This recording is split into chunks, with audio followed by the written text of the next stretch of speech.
ও মা গো! হ্যালো, রাত 2টা বাজে, তুমি এখনো ঘুমাও নাই? আরে কি আশ্চর্য, আমি তো ঘুমাইছিলাম, তোমার কলেই না ঘুম ভাঙলো। বাহ, দারুণ, খুব ভালো। মানে তোমার মধ্যে কি অনুশোচনা বলে কিছু নাই? কেন থাকবে না? সারাদিন কাউকে কোনো কিছুতে না বলতে পারি না, সারাদিনই তো অনুশোচনা করি। দিন শুরুই হয় অনুশোচনা দিয়ে, শেষও হয় অনুশোচনা দিয়ে। দেখো, একদম ফালতু বকবা না। তুমি যে আমাকে রেস্টুরেন্টে ঘন্টার পর ঘন্টা বসায় রাখলা, তারপর আমি রাগ করে সেখান থেকে চলে আসলাম। তোমার মধ্যে যদি অনুশোচনা থাকতো তাহলে আমার রাগ ভাঙানোর চেষ্টা করতে, তুমি করছো? হ্যাঁ করছি তো, কতবার কল করলাম না, তুমি তো কল ধরলাই না। কল রিসিভ করি না তো কি হয়েছে? তুই আমার বাসা চিনোস না? বাসায় আসা যায় নাই? হ্যাঁ সেটা আসতে পারতাম, এটা আসলে ভুল হয়ে গেছে। তাহলে এখন আসো। কি বললো এখন এত রাতের বেলা? ও এখন আসতে পারবা না?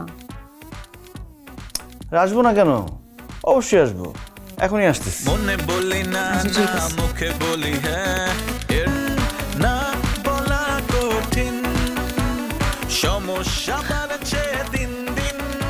তুমি দেখি সত্যি সত্যি চলে আসছো। কি বলো, তুমি আসতে বলছো আর আমি আসবো না?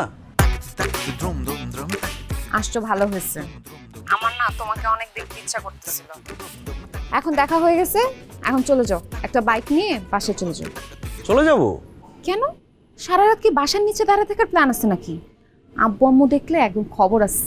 না তুমি চলে যেতে বললে তো চলেই যাবো, কিন্তু এত কষ্ট করে আসলাম, কিছু দিবা না?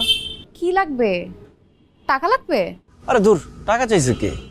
মানে ওই যে আসছে না। যে দুষ্টু হয়েছো না তুমি। আচ্ছা দিচ্ছি।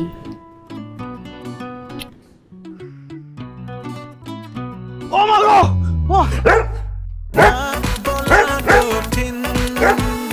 সমস্যা বাড়ছে দিন দিন, না বলা কঠিন।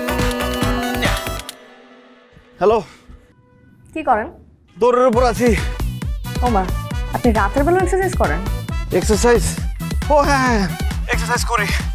ওই সারাদিন অফিস করি তো সময় পাই না, তাই রাতের বেলাতে এক্সারসাইজ করি। আচ্ছা শুনুন না, আপনার সাথে আমার ইম্পর্টেন্ট কিছু কথা ছিল। হ্যাঁ হ্যাঁ বলেন। আমি যদি এখন আপনার কাছে আমার গাড়িটা পাঠিয়ে দিই, আপনি আমার বাসার সামনে আসতে পারবেন? কি বলেন, এখনই এত রাতে? হ্যাঁ, আসবেন না? এত রাতে কিসের কি রবিন, স্ট্রেট মানা করে দে। হ্যালো, না না মানে আপনি আমাকে মানা করে দিলেন?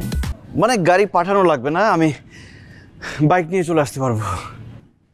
ঠিক আছে, আমি তাহলে আপনাকে লাইভ লোকেশন পাঠাচ্ছি, চলে আসেন। জি ঠিক আছে। কিন্তু বিপদে ফেলেছে না মাই কবি।